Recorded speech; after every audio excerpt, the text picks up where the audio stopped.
The Nakba is one of the key events in Middle East history, and one that has come to define the Israeli-Palestinian conflict ever since. It began during late 1947 and 1948. As the new state of Israel came into existence, the erasure of Palestinian identity began. But what does Nakba mean? In the Arabic language, al-Nakba means disaster or catastrophe. The Nakba was the result of the partition of Palestine in 1948.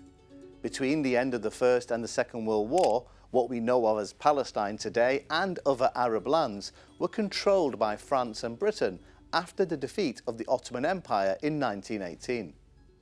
By 1948, Britain, which controlled Palestine, was financially broke by the Second World War and exhausted by the fighting between Jews and Palestinians.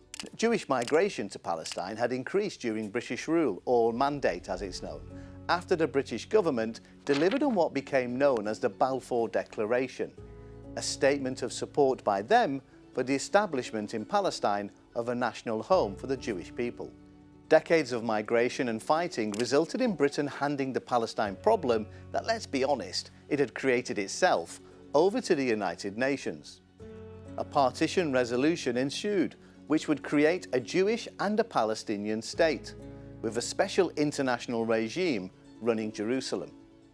This was rejected by the Arab states, and war broke out that resulted in defeat for the Arab armies and a new country in Israel, with more territory than the UN partition had envisaged.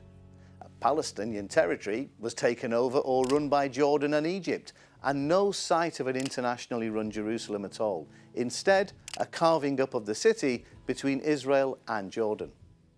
In the run-up to 1948, during and after it, hundreds of thousands of Palestinians became refugees, either in the West Bank and Gaza or in neighbouring Arab states.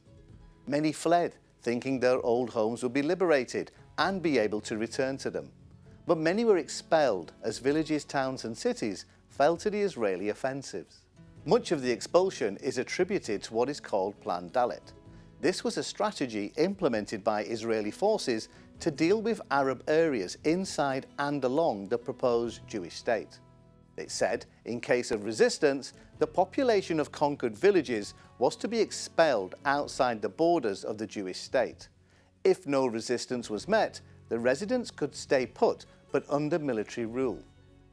Now, there's a lot of controversy around this. Some historians say it's a purely defensive measure, saying you can't have enemy areas in your midst that you don't control.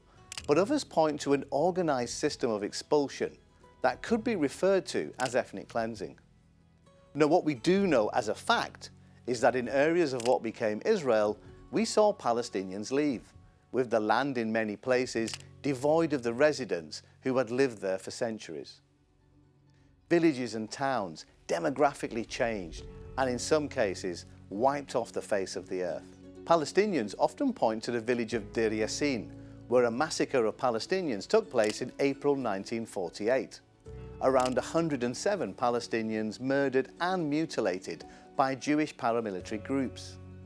The brutality of it shocked many on all sides, but its impact, it has been argued, was central to many Palestinians fleeing in fear of the same thing happening to them. Now, Deir Yassin is not just a sorry, shocking tale of brutality or the power of communicating fear. Its post-massacre story is reflective of the slow erosion of Palestinian society and history in the areas they once lived in.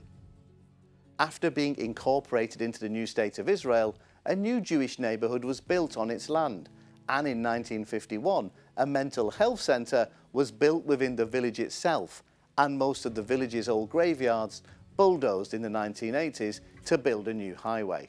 Now, Israel was officially formed on May the 15th, 1948, a day celebrated across the country as Independence Day. But it's a day Palestinians around the world refer to as an-Nakba, the catastrophe.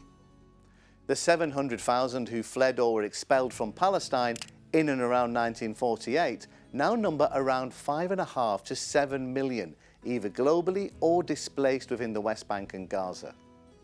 Numerous wars, blockades, UN resolutions and peace talks have failed to deliver for all sides peace, security, or the much talked about Palestinian state. For Palestinians and many others, the Nakba isn't a moment in history. It's a very real thing that still impacts them today.